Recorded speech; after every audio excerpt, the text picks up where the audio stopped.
जय हिंद प्यारे बच्चों, स्वागत है आपका खान स्मार्ट क्लास में। मैं महक खान सर आप लोगों को क्लास 12 का फिजिक्स पढ़ा रहा हूं। क्लास 12 के फिजिक्स में अभी तक मैंने खूब बेहतर ढंग से लेंस को पढ़ा के उसके प्रॉब्लम्स को सॉल्व किया। मैंने अभी तक आप लोगों को क्लास 12 के फिजिक्स से लेंस को खूब दमदार तरीके से, शानदार तरीके से समझाया। अब आइए देखते हैं प्रिज्म के अपवर्तनांक के लिए सूत्र। मैंने इसके पहले वाले वीडियो में आप लोगों को प्रिज्म से संबंधित बेसिक समझाया। प्रिज्म है क्या, प्रिज्म के अंदर विचलन क्या होता है, विचलन कोण क्या होता है, अल्पतम विचलन कोण क्या होता है। इन तीनों चीजों को इससे पहले वाले वीडियो में मैंने प्रोवाइड कर दिया है। अगर नहीं देखे हो, इससे पहले वाला वीडियो प्रिज्म का पार्ट 1 वीडियो है, वो जाकर देख लेना, पूरी तरीके से आप समझ जाओगे। प्रिज्म चैप्टर के पार्ट 2 को हम बनाने चल रहे हैं, जिसमें प्रिज्म के अपवर्तनांक के लिए सूत्र का निगमन है। मैंने इससे पहले वाले में बता दिया था प्रिज्म के अपवर्तनांक का सूत्र क्या होता है कि n इक्वल होता है sine a plus del m by 2 upon sine a by 2।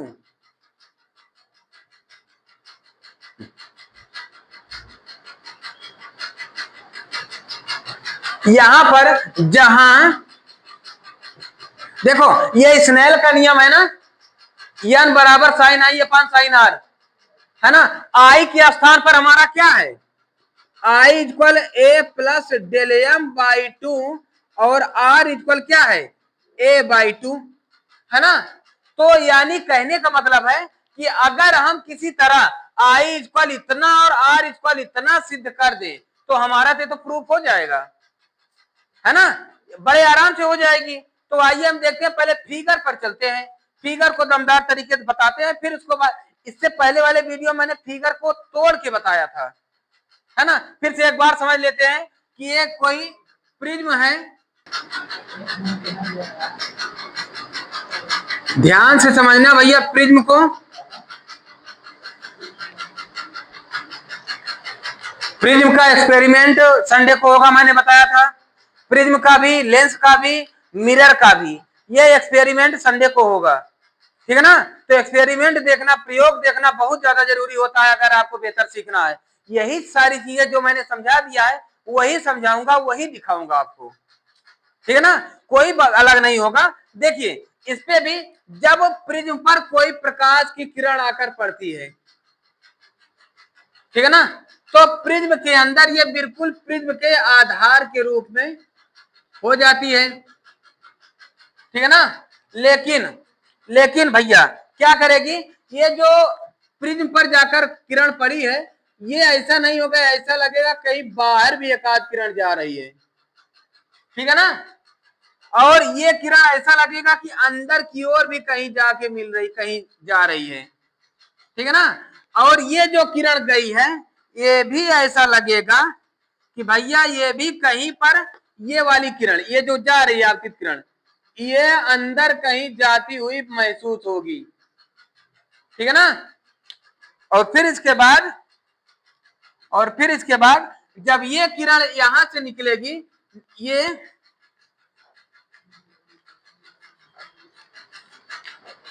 ये ऐसे विचलित हो जाएगी। फिर इसका ऐसा लगेगा कि भैया इसकी भी किरण कुछ दूसरी दिशा में जाती हुई प्रतीत होगी, है ना। इसी तरह ऐसे लगभग किरण दिखाई पड़ेगी।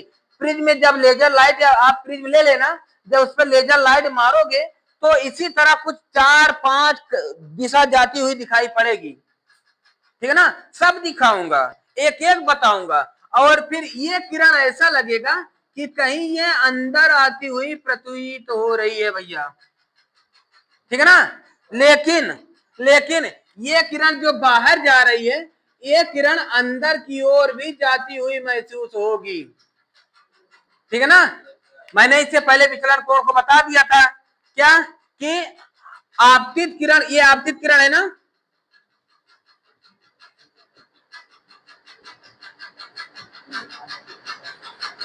इसको इंग्लिश में कहते हैं इंसिडेंट रे।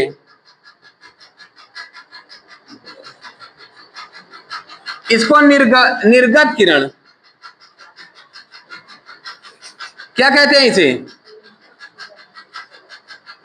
निर्गत किरण। इसको इंग्लिश में कहते हैं इमर्जिंग, तो इसे इमर्जिंग किरण कहते हैं। अब देखिए भैया, यहां पर ये आपतित किरण तथा ये अभिलंब है भैया, ये तो अभिलंब हो जाएगी ना।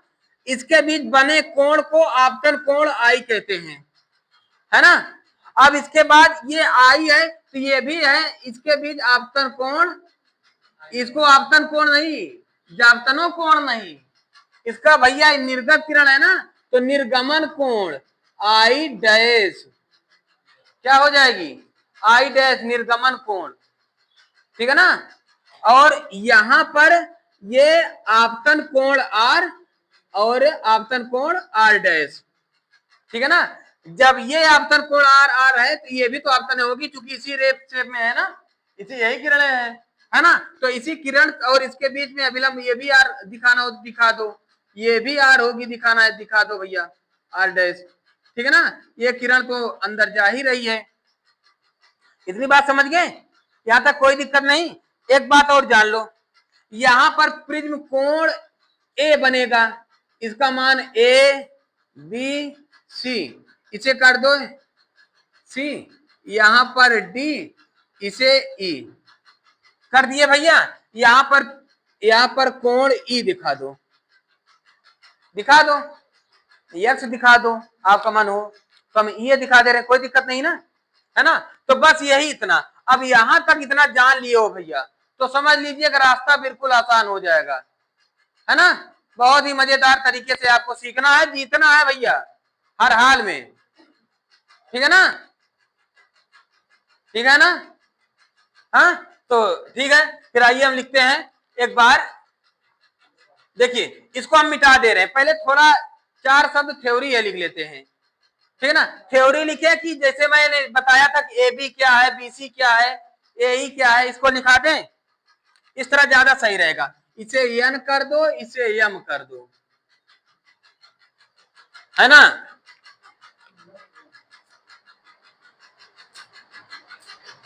चलो, तो अगर आपको, आपके लिए बेहतर ये होगा कि इसको एक बार लिख लो, यहां तक लिख लो, आप लिख लियो, यहां तक लिख लो इसका प्रूफ।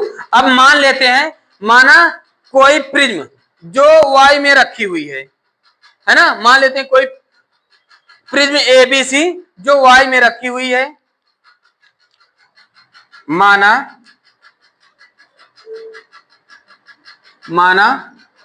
कोई प्रिज्म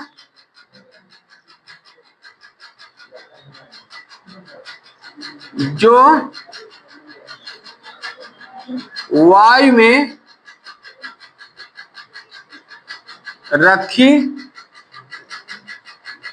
हुई है, ठीक है ना, जिस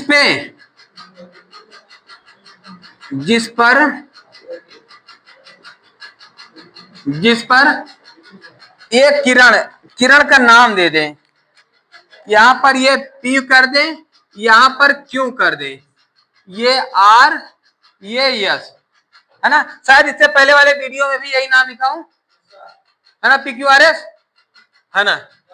जिस पर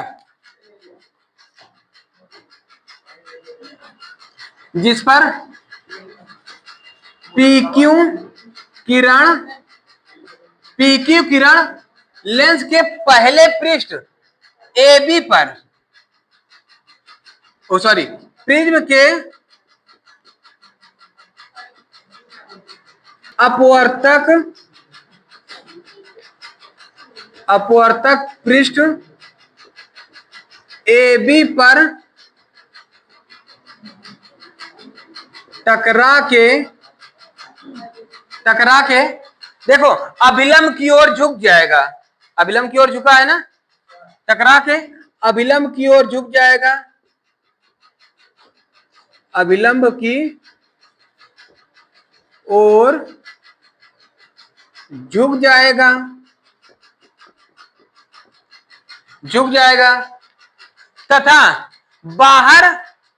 तथा दूसरे अपवर्तक पृष्ठ AC की वजह से बाहर Y में RS दिशा में सीधा निकल जाएगी, है ना। तथा दूसरे दूसरे अपवर्तक पृष्ठ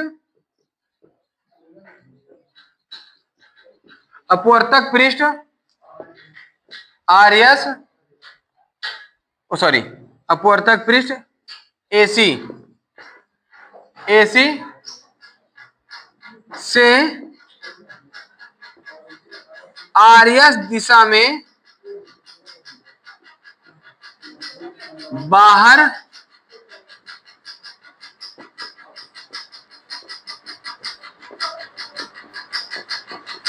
निकल जाएगी, ठीक है ना। फिर यही माना, अब एक काम कर लो भैया, एक बार फिर ये तो जो कहानी हुई है, जो समझाया हूं वही बताया हूं। अगर ये सारी चीजें नहीं समझ में आ रही है तो मतलब यही सारी चीजें बताया हूं और डिटेल में समझा दिया हूं इसके पहले वाले वीडियो में, उसमें पूरा यही समझाया ही हूं। बाकी सब तो एक ही बार में समझ गए, है ना।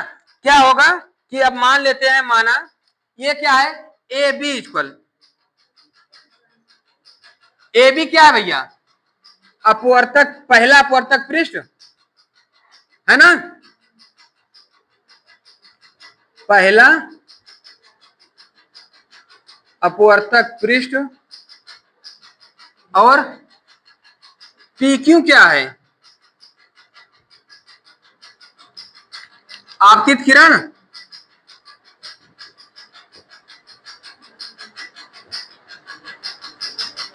और एसी क्या है, दूसरा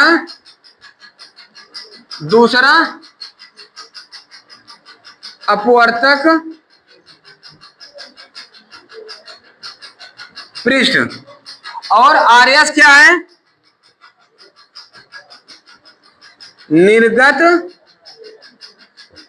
किरण, और क्यू आर क्या है, प्रिज्म के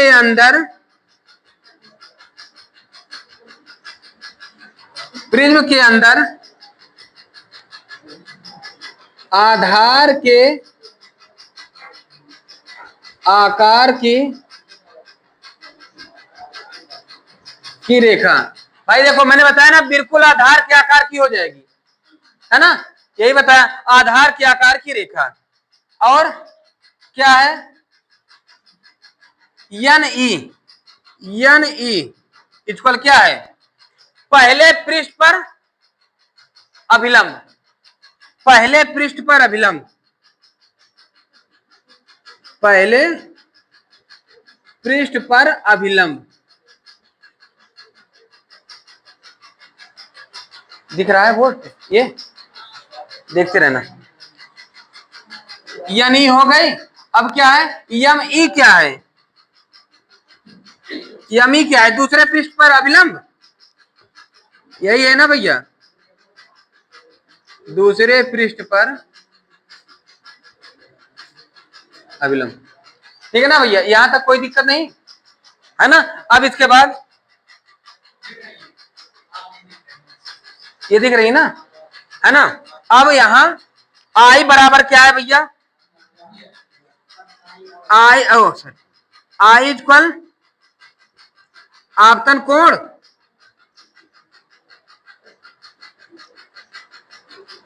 आई और आई डैश कर दो, नहीं आई अकेले ही, आई डैश क्या है,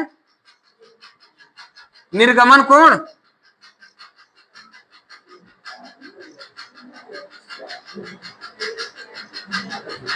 यही ना भैया, निर्गमन कोण। अब आर क्या है, आपतन कोण,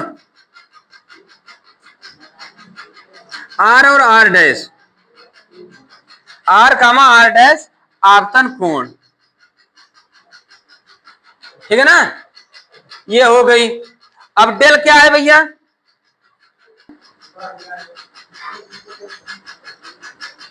विचलन कोण, ठीक है ना। तो ये हो गई, अब इतना सब समझ गए हो, बाकी दिक्कत नहीं है, सारी चीजें मैं बता भी दिया हूं। विचलन कोण क्या, अच्छा विचलन कोण को यहाँ दिखाया नहीं, ये बनती है विचलन कोण, है ना। यहां तक सारी बातें समझ गए। अब एक बार इसका जल्दी से स्क्रीनशॉट ले लो तो हम सिद्ध कर दें, जल्दी से स्क्रीनशॉट ले लो। अब इसका चले, अब डेरिवेशन कर दे। ध्यान दो, एक बार फिर से समझ लेते हैं कि माना एक कोई किरण, एक पी की किरण जाकर पृष्ठ ए बी पर पड़ी, पड़ने के पश्चात ये अभिलंब की ओर झुक गई और झुककर बिल्कुल आधार के आकार की हो जाएगी। लेकिन इस पहली किरण से ऐसा लगेगा कि इसकी किरण कहीं जा रही है और ये किरण अंदर की ओर आती हुई महसूस होगी, ठीक है ना। और ये जो अंदर की ओर जा रही है ये किरण भी ऐसा लगेगा कि ऊपर की ओर कहीं चली जा रही है। सारी किरण दिखाऊंगा, एक एक याद रखना, इसी तरह दिखाऊंगा किरण को।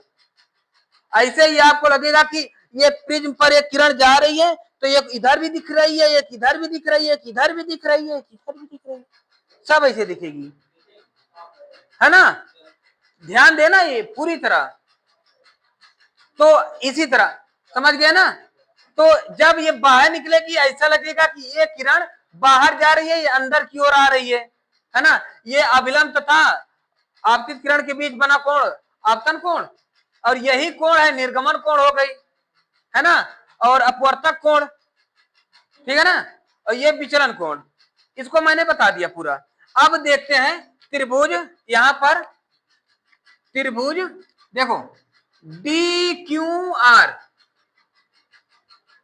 या क्यू डी आर में, क्यू डी आर में, ए भैया अब त्रिभुज क्यू डी आर में क्या कोण डेल क्या है, बहिष्कोण है।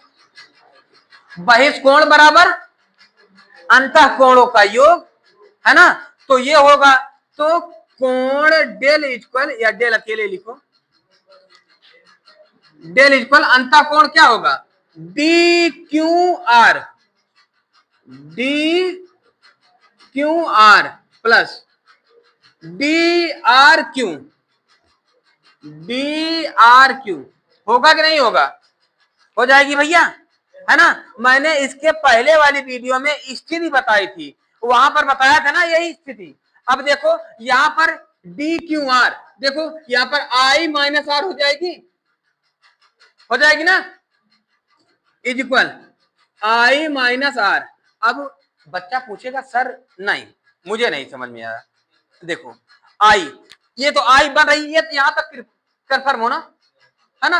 अब आर भी बन रही है, ये भी कंफर्म हो, लेकिन माइनस बन रही है, इससे कंफर्म नहीं है, इसे कंफर्म नहीं हो ना। देखो भैया अब ये प्रिज्म के अंदर है, अब जो किरण बाहर है वो अंदर की ओर जाएगी, तो अंदर वाले से जो बाहर है, बाहर वाले से अंदर की ओर जाएगी तो घटेगी ही तो, है ना। अगर तुम बाहर से अंदर की ओर आ रहे हो तो कुछ ना कुछ चीज तो छोड़ोगे, है ना, कि अंदर जैसे बाहर जैसे थे वैसे ही आ जाओगे, है ना। तो ये अंदर का स्पेस कम से, तो इसकी अपेक्षा इसको माइनस किया जाता है, यही स्थिति में समझाया था, ये जीरो से आप समझ लो, ठीक है ना। अब तथा प्लस, ये देखो यहां पर आई डैश, यहां पर आर डैश, तो I dash plus minus R dash, बोलो एंगल कहे लगा दिया भैया, हाँ बोलो, यहां तक कोई दिक्कत नहीं। अब आप थोड़ा सिंबल को हटा दो भैया, del equal I minus R, ये प्लस ये आई माइनस आर डैश हो जाएगी, हाँ हो जाएगी भैया। देखो del is equal, del equal, ये भैया यहां पर 22 कोण लिख दिया, इंग्लिश नहीं लिखा इसका, exterior angle, del is exterior angle, exterior angle, तो डेल इक्वल, अब देखो भैया ये आई प्लस आई, इसको प्लस में कर लें, आई प्लस आई डैश, यहां पर अगर माइनस ले लें तो आर प्लस आर डैश हो जाएगी भैया, हो जाएगी, इसको इक्वेशन नंबर फर्स्ट मान लो, हो जाएगी, हाँ। और देखो चतुर्भुज, देखो चतुर्भुज क्या, ए क्यू ई आर, देखो चतुर्भुज ए क्यू ई आर में, देखो ए भैया ध्यान से समझो, angle A Q E, angle A Q E तथा एंगल ए आर ई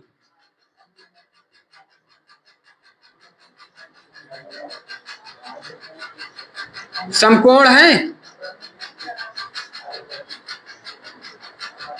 हाँ समकोण है, देखो समकोण है, इसको अगर घुमाई दो तो ये, इनको हम ला रहे भाई साहब को थोड़ा है ऐसे, तो ये देखो ऐसे घूम जाएंगे तो ये लगभग ऐसे दिख रहे हैं, है ना, समकोण है ना, समकोण है।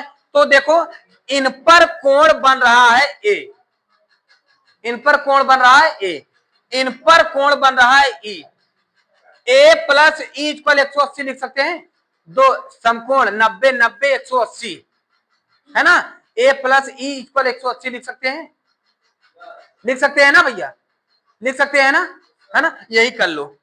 तो यहां पर angle A Q E plus angle A R E equal 180 कर लोगे, इसका है ए प्लस ई इक्वल 180, समीकरण नंबर सेकेंड हो गई भैया, है कोई दिक्कत नहीं ना। अब देखो यहां से त्रिभुज, देखो क्यू ई आर दिख रही है ना, त्रिभुज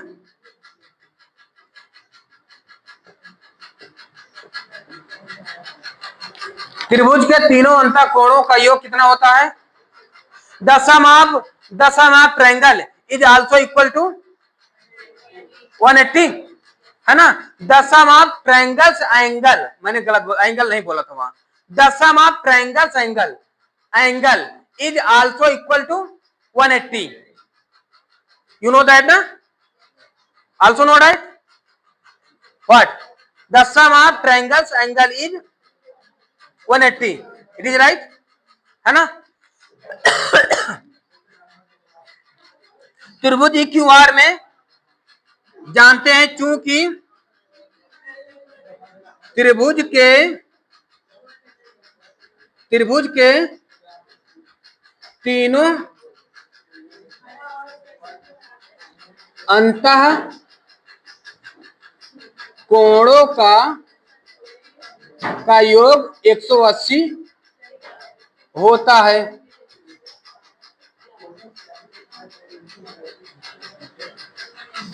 होता है ना भैया, है ना, यही हम लिख दें R plus R dash plus ई,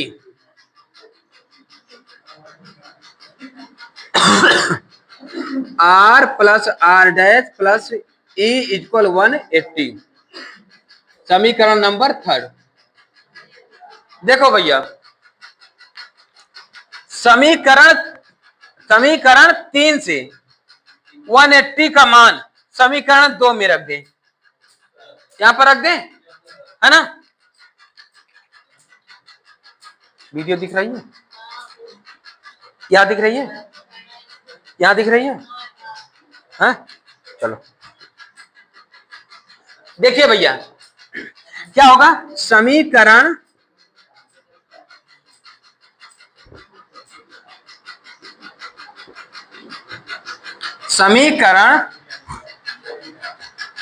समीकरण 3 से 180 का मान समीकरण 2 में रख दें, है ना,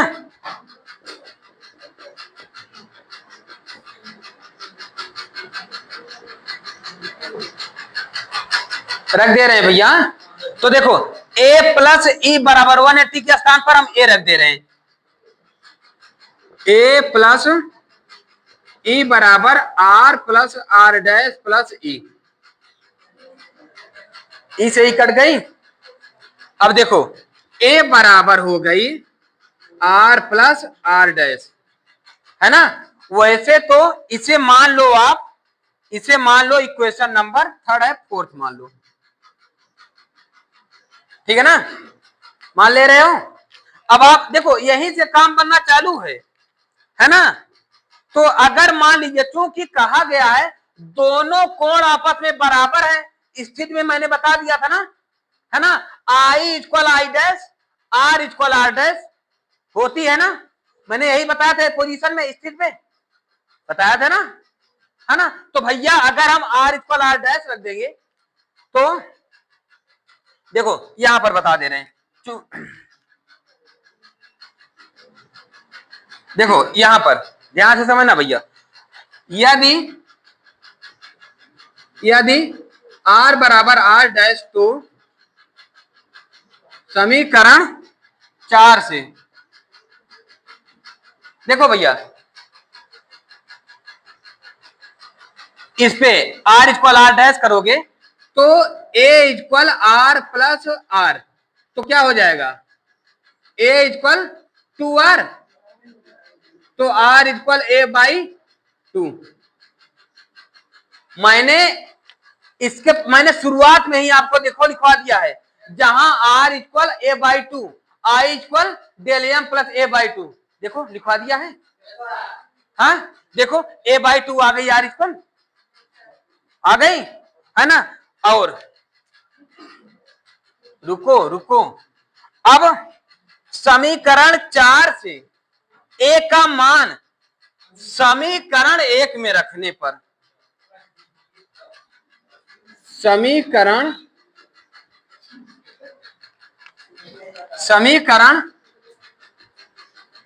4 से a का मान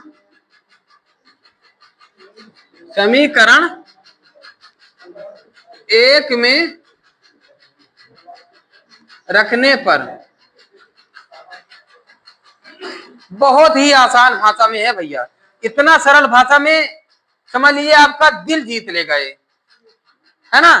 तो देखो भैया क्या होगा, अब इसी पर रख दे रहे हैं,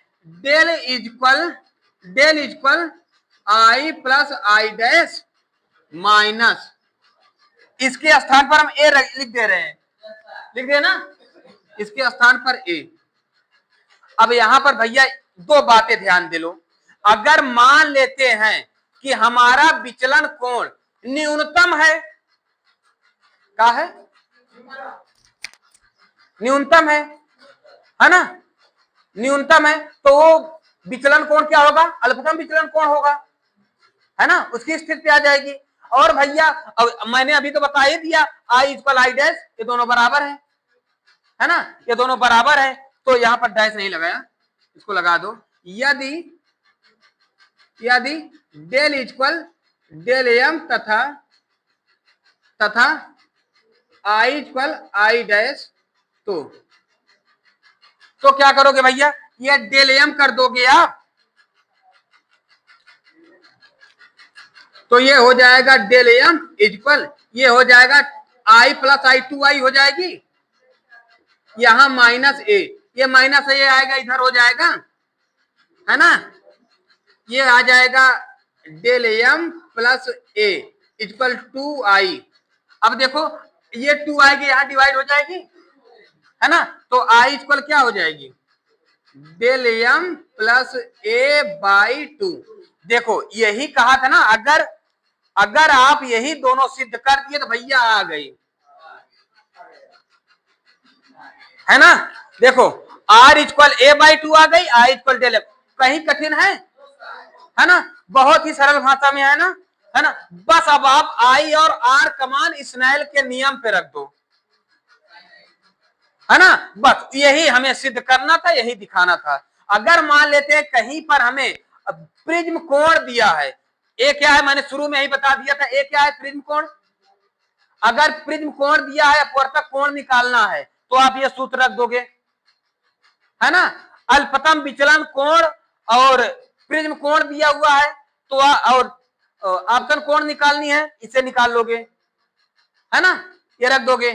अगर ये दोनों दिया हुआ है, अगर ए भी दिया है, डेल एम भी दिया है और आर भी दिया है, मान लीजिए दिया है, तो और पूछ लिया अपवर्तनांक, तो स्नेल के नियम रख दोगे, है ना, अभी बताते हैं, सब समझाते हैं, ठीक है ना। एक बार इसका स्क्रीनशॉट ले लो। तो अभी अभी खत्म नहीं है, अभी खत्म नहीं है, इसको मिटाऊंगा, यहाँ थोड़ा और बताऊंगा। तो इसको इसको अभी रहने देते हैं, इसका जल्दी स्क्रीनशॉट ले लो, तो उसके बाद हम और बताएं। ध्यान से करो भैया। अब देखिए इसको, अब यहां लिख दो स्नेल के, देखो इसे समझ गए ना भैया, आई और आर को, आई और आर को समझ गए। अब स्नेल के नियमानुसार,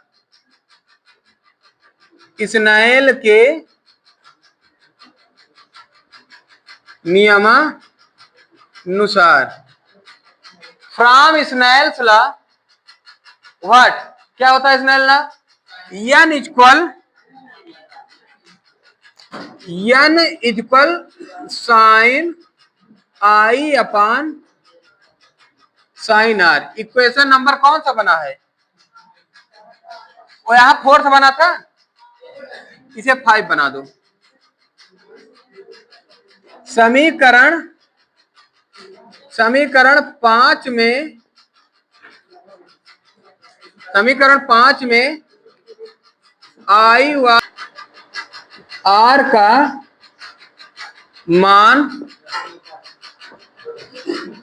रखने पर क्या हो जाएगी भैया, देखो ये n इक्वल साइन आई क्या है, डेल एम प्लस ए, कहीं कहीं लिखा रहता है, ये ए को पहले कह देते हैं, A plus del M by 2 upon sine A by 2। यही स्नेल का, यही प्रिज्म के अपवर्तन के लिए, अपवर्तनांक के लिए सूत्र है। यही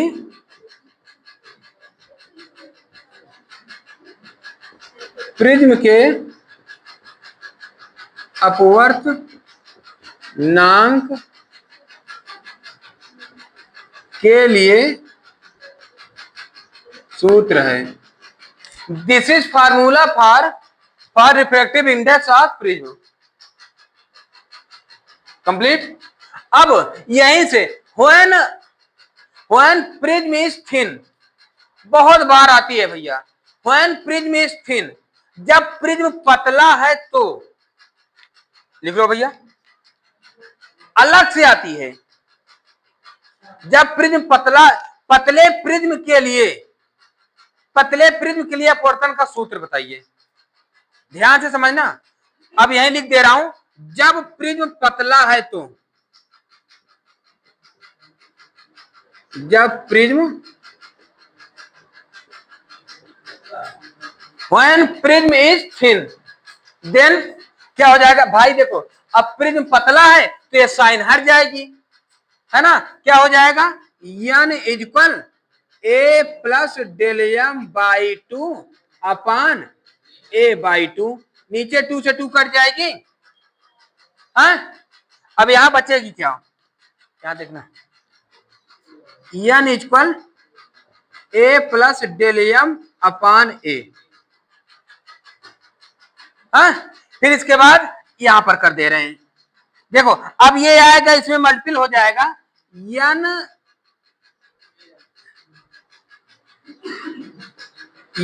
ए is equal A plus del M हो जाएगी, ए को इधर ला लो,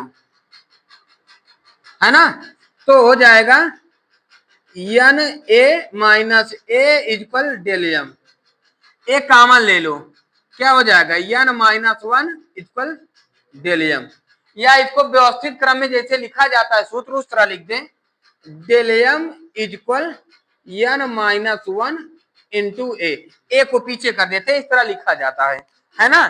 तो आप क्या करोगे भैया, यही है हमारे पतले प्रिज्म के लिए सूत्र, क्या है, पतले प्रिज्म के लिए सूत्र का निगमन।